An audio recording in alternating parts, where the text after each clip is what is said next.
Good afternoon, everybody. Welcome to How to Write a Children's Book with ARC authors Pamela Tuck and Matt Rear.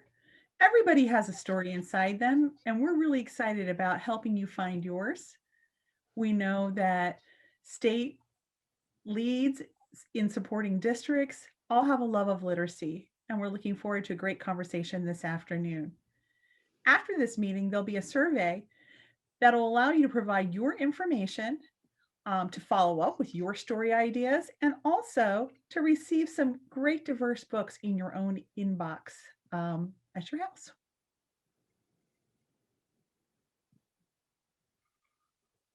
Take it away, friends. All right. Yeah, let's do this. My name is Matt Rear. I am the Vice President of Teaching and Learning here at American Reading Company, but my favorite title is Proud ARC Press Author. And I'm thrilled to be co-presenting with you today with my colleague, Pam Tuck. And let me just share a little bit about what we hope to do in these first 30 minutes before I toss it over to my good friend from North Carolina. Um, our goal today is twofold. We want to unpack the complexities of writing our own children's books, and we just want to have a good time. And we should have had like sold tickets to the pre-show because Pam and I have been on here for a while, just like brainstorming and talking and sharing such ideas. I think we've got 3 books in the works already to dive deep. I also just want to make it clear that Pam and I are writers with ARC Press. And ARC Press is our own publishing company developed by American Reading Company that really became a publishing house to do one thing: increase the multiculturalism in books written at primary levels so that students can be reading independently from diverse, awesome collections of books. So thrilled to be with you all today. The chat box is open for any questions. This session is designed to be super interactive. So there will be times where we're going to start writing a story together and we're going to be going to the chat box and say, hey, give us some ideas. What are you thinking? Where should we go next with this? Pam, I don't want to keep talking and not let people know who's this other beautiful woman on screen. Go ahead. Well, thank you so much, Matt. I appreciate that. And it's an honor to co host this with you. My name is Pam Tuck, and I am a writer editor with ARC Press. It's a privilege to be here. And I'm also a children's book author. And it brings me so much joy and pride to be a part of this because I was inspired as a child by storytelling. My grandfather was a master storyteller in our family, and I would sit down with my cousins at his feet and listen to eye-popping, jaw-dropping type stories. And as Matt referenced, I'm from North Carolina, so I came from a family of Southern storytellers. So a lot of the stories that my grandfather told engaged us, but we also came from a family of civil rights activists. So some of those stories were stories about our own families and their experiences. And that's where I pull from when I am inspired to write books. I sometimes pull from my family's experiences or things that I'm aware of or things that I know in order to craft stories. But today I really enjoy being here and what Matt said about, the diversity of writing. And also I think it's so important for children to see themselves reflected in books. And as it's been mentioned aforetime in many documents and things of that nature, that books should be windows and mirrors.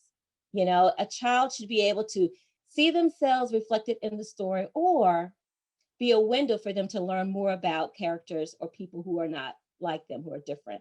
And I think that kind of embraces the world of diversity. And that's really great connection.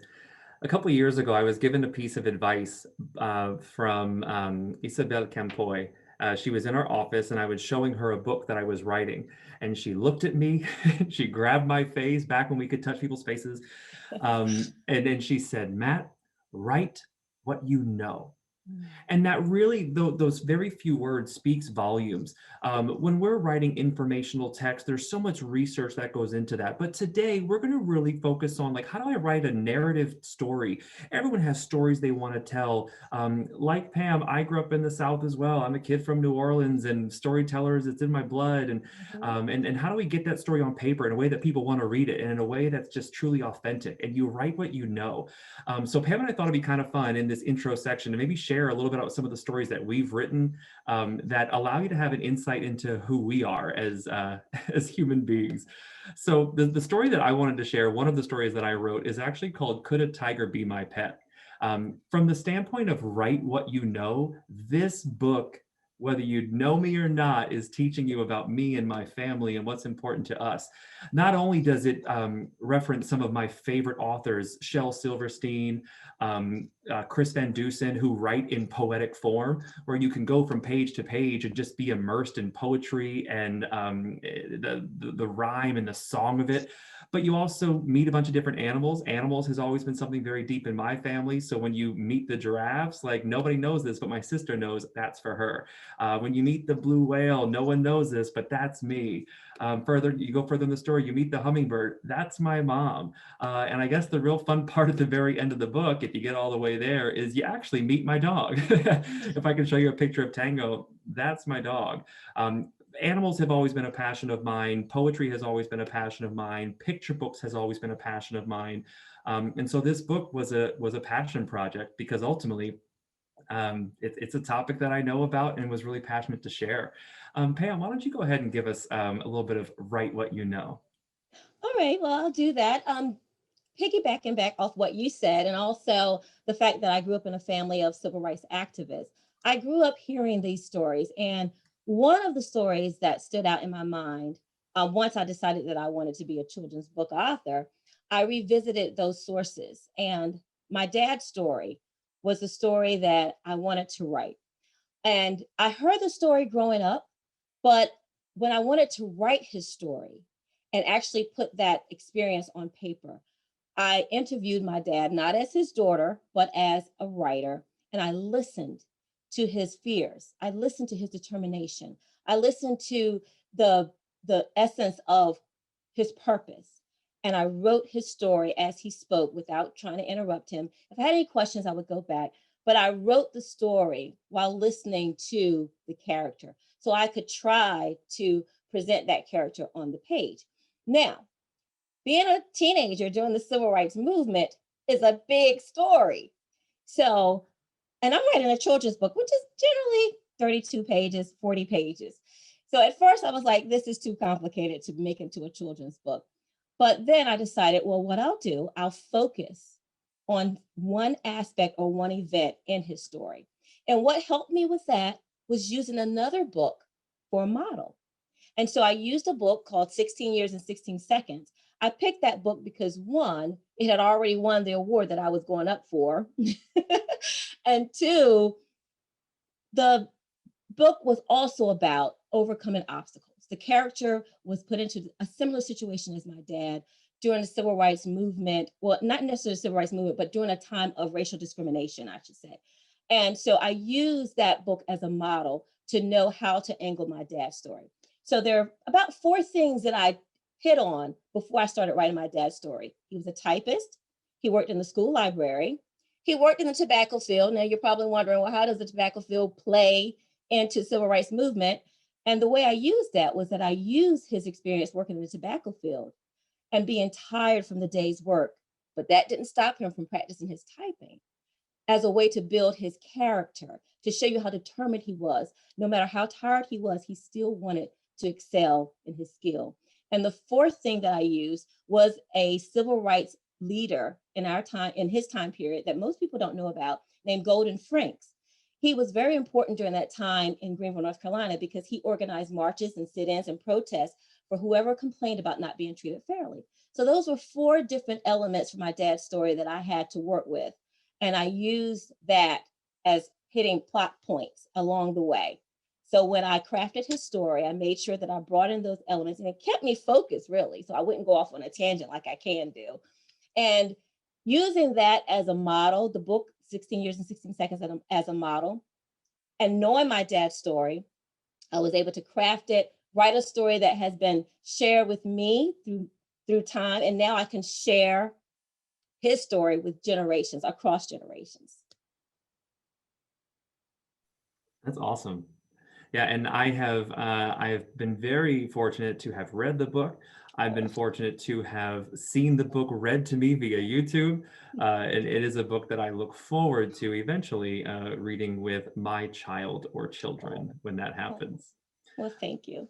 But Pamela, I heard that that you are currently in the process, or maybe it's already further in the process, of writing your own twisted traditional tale, your own twisted version of a familiar traditional tale. I wondered if maybe you can let us know, like, give us the sneak peek. What is this book that you wrote, and why? Sure. Am I allowed to share my screen here? I have it pulled up. I think we write the rules here, Pam. So go All ahead and right. share the screen. So let's see if I can share this screen here and give you a sneak peek. Can everybody see this? Oh, great. That looks So good. this book is entitled Princess Patel and the Pea. And this is a twisted tale that comes from The Princess and the Pea. And in this story, I decided to use, as Matt was mentioned earlier, a diverse character, a character from a different background than what we're used to seeing. And in this story, it starts pretty much the same. The queen wants her son to marry a princess, a true princess. But in this story, the prince is more interested in being an artist. And so for some reason, he convinces his mother, let me find my own princess. So as we go through, as I was mentioning about those plot points, I wanted to set up little hints. So some of the things that the prince wanted to do in his exploring the world to paint, but secretly looking for a princess, he wanted to paint butterflies, flowers, and mountains. So as the prince is going through and enjoying himself, being free from his mother's rule and painting, he gets a chance to paint butterflies and flowers, but he's running out of time and he hasn't found the mountains yet. So he goes to the Rocky Mountains and he starts finding a nice place to set up his canvas. And he finds his first rock, and the first rock has butterflies. Interesting. The next rock has flowers, even more interesting. And the last rock he finds has mountains. And he finally finds out who's painting these rocks. And it just happens to be a woman named Princess Patel. So when he meets Princess Patel, she is this wacky artist who just likes painting rocks. She's not really a princess, but that's her name, right? So he finds out, this is my princess. I'm taking her to meet my mom. Of course, mom is very, very disappointed. And she puts the pea under Princess's mattress to make sure that she's a real princess. And of course, Princess Patel, being the generous princess that she is, she wants to give the queen a rock for a present. But when a quick knock on the door causes her to pull the covers over the rocks, she accidentally sleeps on something. And the next day she wakes up bruised. And the queen wants to know, how was your rest? And she said, well, I don't normally like to complain, but I slept on something and I have a bruise. And the queen doesn't wait to hear what the bruise came from. She runs off the plan for the grand wedding. But it turns out, instead of sleeping on the pea, she actually slept on one of her own rocks. So that is the twisted version of The Princess and the Pea. I love it. I don't know if that's procedural feedback, but I do love it. And now I'm wondering if maybe any recordings of this need to be prompted with spoiler alerts, because I think we might have given some of the book away. But I think that is one of the powers of when you're trying to get into the idea of publishing. I'm going to make my own book. Starting with your own version of a traditional tale makes so much sense. The characters, the setting, the plot, they're really recognizable to the audience, to the reader. So it prompts that reader to make comparisons and to make predictions. So it's a little bit more enjoyable because your brain gets to work a little less about predicting. And instead you're kind of comparing. And so like that's a fun for the reader. The familiar plot allows the author, when you're writing it, to really visualize how changing the ethnicity of the main character or changing the setting can have a domino effect on the other predictable events in the book. And ultimately, look, it just minimizes the number of decisions that you, the author, have to make. Sometimes it's very difficult to stare at a blank page, to stare at a blank canvas, but to look at something that's already been started, well, now I can tweak this and move this and move this. So it really is a really solid entry point. So Pam, I'm wondering, if maybe we can just write our own twisted tale right here, live, improv. It's like improv theater right here on Zoom. What do you say? Sure. All Sounds like right. fun. Spoiler alert, I had a feeling you'd say yes. I'm going to share my screen. Now we're going to keep this a little interactive. So we'll keep our eye on the chat box because we're going to be, let's get some ideas from the studio audience, but allow me to share my screen, my very simple Word document organizer that's going to really keep us organized for this work. My first question becomes, what tale shall we twist? For those of you watching at home, we've got a couple people in the chat box. Just go ahead and give us some tales. And Pam, just as those of us at home are also thinking, let's just also name some traditional tales that could really use a good spin.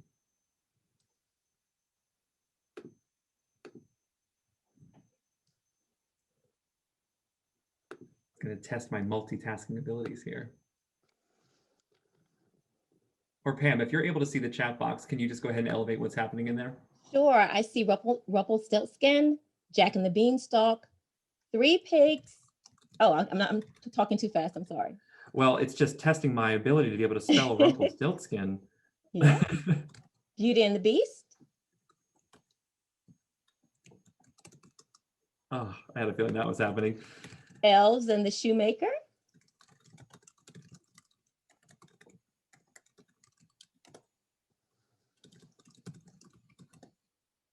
Little Red Riding Hood, Hansel and Gretel. All right, so we're definitely getting a sense here. And one of the things that we notice, when we start naming some of the traditional tales that we've heard, that we've read, they do have several things in common. And one of that can often be that the tales are most frequently shown with a lot of characters who look like me, right? White kids who are the star of the story. And so it's interesting when we think about twisting the tale, we can twist from character, we can adjust setting. But I say when we look at this list, although I'm so tempted because elves is highlighted, it's probably spelled wrong, but it makes me think we should write Elvis and the Shoemaker. But what if we went after Red Riding Hood instead? What do you think about that one? Sure. I feel like that's one that we're all familiar with. The young girl, she's got to deliver something to grandma. Grandma's sick, so she's on her way through the woods, encounters the wolf. She gets to grandma's house. It's the wolf, and she gets saved by the noble woodsman. But let's give some thought to, again, whose voice is often missing from the story of Red Riding Hood? Is there a cultural aspect that we want to dig into? Is there a setting that we want to explore? What literary element do we want to change? And for the sake of time, so that this does not become a 3-hour Zoom, I'm wondering if, Pam, would you like to be Little Red Riding Hood? Sure, I love adventures. Because I would argue to say that, and in my history of teaching elementary school across Philadelphia, in reading books across the country, I don't know if I've come across a lot of Little Red Riding Hoods who look like they represent your culture. And so I think this would be a book that we would want on our shelves. So let's go ahead and make that decision. Pam is Little Red. All right, so my note taker, while not looking amazingly professional, is getting the job done. Before we jump into writing the story, we also want to take a pause and think about, there are some generalizations about traditional tales that are true among most traditional tales. This is another great time to go to the chat box, and Miss Tuck, if you wouldn't mind elevating anything that goes in the chat box. But let's use this as an opportunity to just name it. What are some of the, you can almost bet they're going to be there, generalizations in the genre of traditional tales? And I'll get us started while those of us with typing fingers are stretching and thinking. But I'm going to go ahead and put in here that there's often a main character going on a quest to find or achieve something, right? But there's often some kind of a quest piece here. And Pam, feel free to, if you have some insights as well. Sure. I see evil character. Ooh.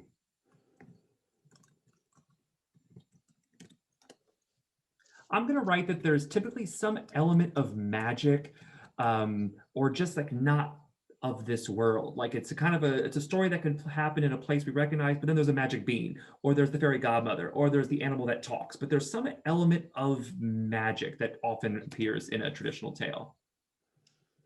Yes. And someone put the good character usually ends with a positive ending or a happy ending. There's often nods to royalty or class. A lot of times they happen in a kingdom, or it's about a royal meeting another royal, or meeting a normal, quote unquote, to be tongue-in-cheek person, and having that peace. We saw that with the story that you just shared, right? We have a prince, and then we have just someone whose name is Princess. Right. So as we're thinking through our story, we want to think through, now that we've cast Pam, congratulations, by the way, as the main character, what of these predictable structures are we going to alter? Pam is our hero. She will likely have a happy ending. What will be the magical element? I don't think that there's like an element of magic in the traditional Red Riding Hood story, except for that there's a talking wolf, or that a grandmother gets eaten and somehow survives. But like there are pieces here that maybe we want to elevate. So let's do just that. My fourth question, let me move this down. How could our decision to make Pam the main character impact this traditional tale? And for this part, Pam, I'm wondering if maybe you would share with us a little bit about you. The decision to make you Little Red Riding Hood. If we were to simply rewrite Little Red Riding Hood with a Black girl main character and not change anything else in the story, it doesn't feel authentic. And we're not following the words from Isabel Campoy that says, write what you know. So maybe you can give us a little bit of like, who are you, Pam? Tell us about your likes, your dislikes. Tell us about childhood you. What were some of the things that were valued in your home, or who gave you the best advice? What were some of your wishes? But why don't you just, if you wouldn't mind, share with us some things about you so that we can start to think through what parts of authentic you could we use to change the general structure of this tale? I'll keep notes. All right. Well, the childhood me, when I was younger, I used to like to climb trees. I climbed trees as a child. I grew up as an only child, even though I had cousins. So I did a lot of daydreaming as a child, and I would make myself into some type of character. Reading was also a part of my childhood experience. I love to ride my bike, and I also like to skate. Some of the things I didn't like to do was cleaning. I didn't like to clean. I'd rather play. And I didn't like to eat fish at that time. I love fish now, but when I was younger, I didn't like fish. Some of my wishes growing up, I wished that I had a big brother. I didn't have any siblings, but I wanted a big brother, definitely. And kind of on the magical side of things, sometimes I would wish that I could be invisible so I could spy. And also, I also wish that I could fly, to get to certain places. Some of the values, well, one value that I grew up with my parents was a sense of pride in myself and dignity. Also being honest, making good grades. And another value in my household was cleaning. What was that last one? Cleaning. Which is something you didn't like to do. Right. But, it stuck with me. So now I'm better. And I'm imagining, so right now I'm already in my head, the author in me is taking over, and I'm jumping on to number 5 before we even get a chance to go there with the group. But I'm looking at parts of authentic you that work themselves into Little Red Riding Hood. So let's open the chat box. Let's brainstorm. What are some of the things we've learned about this authentic main character that could have a domino effect in Little Red Riding Hood? For example, and I'm just spitballing here, but I'm seeing there's a push and pull with cleaning. I'm imagining that if you were sent to grandma's house to help her clean, that was not going to be a chore that you were going to speed there to do. I'm imagining that you would have likely stopped along the path to smell flowers, to talk to a wolf, if we decide to keep a wolf as a villain. You know what I mean? Like, I'm imagining maybe that's like the reason we're going. It's not delivering treats. Maybe we're going to have to clean grandma's house and I'm just taking my time. Yeah, that's good. I like that. Let's see if there's anything else from the chat box. If you're thinking through some ways, we have our main character, or if there's any additional things that you want to consider or add. And Pam, if you have any ideas of how to adjust the story, feel free to share those. Sure. All right. Someone put riding her bike through the forest and wanted to climb trees instead of getting the grandma's house clean. Oh, or getting to grandma's to clean. Nice. So this story, if we're storyboarding it, right? If we're mapping this thing out in a bunch of different boxes, we already know that she has to go in the general story. She has to go somewhere, and going to grandma, there's no reason why she couldn't. She's traveling through a forest. She's riding a bike to get there. She's stopping to climb trees, taking her time. She knows she eventually has to get to grandma's. These are all like, this is like some really, really great stuff. Tell me about the setting, Pam, when you're thinking about if you could choose a setting that upon reading this book, we immediately learn a lot about you and your family. Where would we set this? Well, sure, but there's one more interesting suggestion in the chat. Maybe she wants the wolf or other character to be her big brother. Right. There's absolutely something, this idea of like, she would trust this wolf, this pet, this trusting person, because she does have this desire for like a friendly brother-like bond. So okay. Yeah, that's interesting. Yeah, very interesting. Getting to your question about the setting. Well, I grew up in North Carolina, and one of the places that I really enjoyed visiting in North Carolina was the Outer Banks. So even though I didn't live in the Outer Banks, that would be a nice setting. Gotcha. And for the outer banks, for those of us that are geographically challenged, is a beach? Yes, it's islands and beaches. Yes, the beaches, and there are some islands, lighthouses, things like that. So this is really cool. Like, grandma lives in a lighthouse.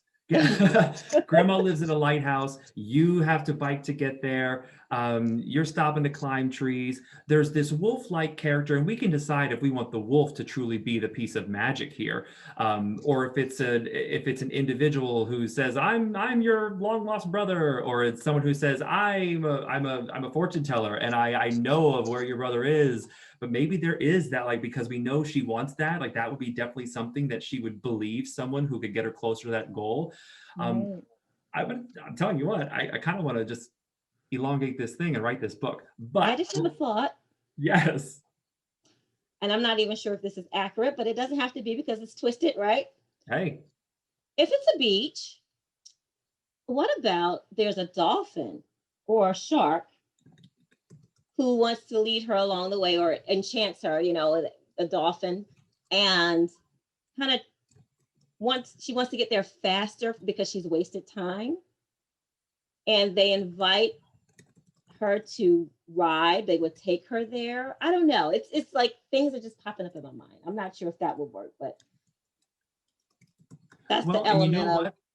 I mean, Pam, what you're doing is we're in that brainstorming phase. We're throwing a whole bunch of darts against the wall to see what sticks. And this is also really interesting because this is starting to remind me of a fable.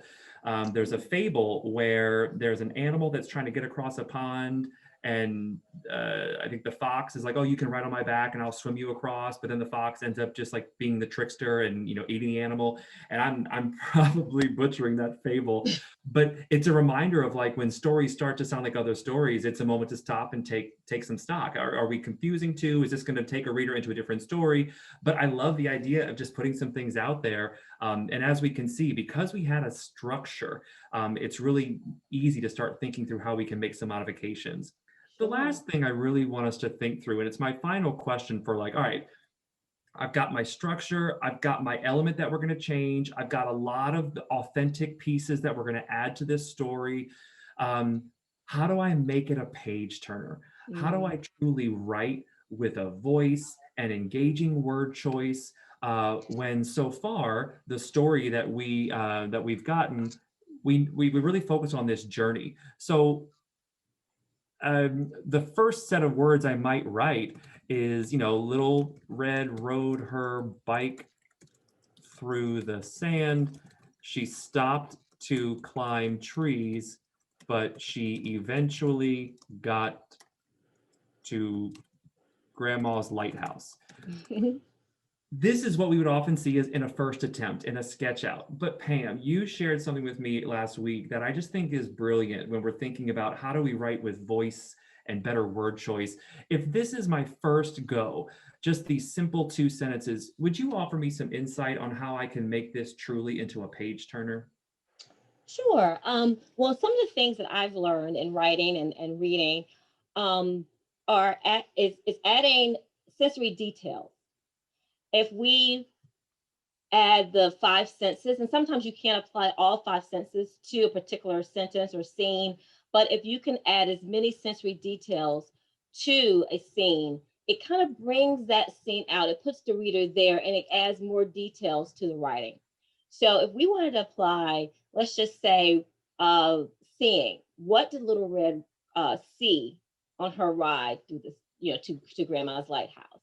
And then we think about, what could she hear? If she's on the beach, what would she hear? And then it's possible she could have smell. There could be some smells that's around her. Touching, that's something also that she could possibly experience in this setting. Tasting might be a stretch, but it depends on what the other characters do. It can also lead itself into that 5th sense. So in thinking about this, Little Red rode her bike through the sand dunes and barely avoiding to miss the many beach chairs. Yes, here we go. What she saw lying in the sand. And the sounds, waves crashing.